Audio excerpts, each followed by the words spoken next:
बोधकथा. खऱ्या मोत्यांचा शोध.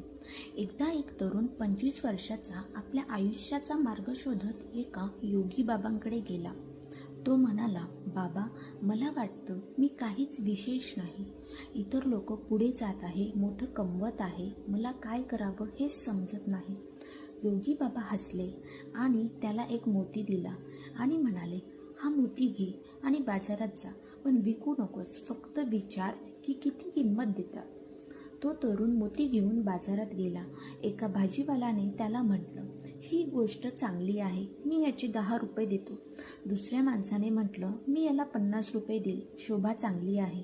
पण शेवटी तो मोती घेऊन एका ज्वेलर्सकडे गेला.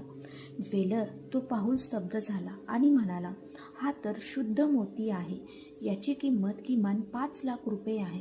कुठून आणला हा? तरुण परत योगी बाबांकडे गेला आणि सगळं सांगितलं. योगी बाबा म्हणाले, तू स्वतःच्या किमतीचा अंदाज अशा लोकांकडून घेतोयस ज्यांना खरी किंमतच कळत नाही. जेव्हा तू स्वतःच्या योग्य ठिकाणी पोहोचशील तिथे तुझं खरं मूल्यमापन होईल. बोध.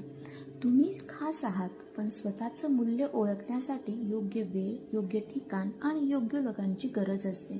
स्वतःवर विश्वास ठेवा. जग तुम्हाला तुमचं स्थान एक दिवस नक्की देईल.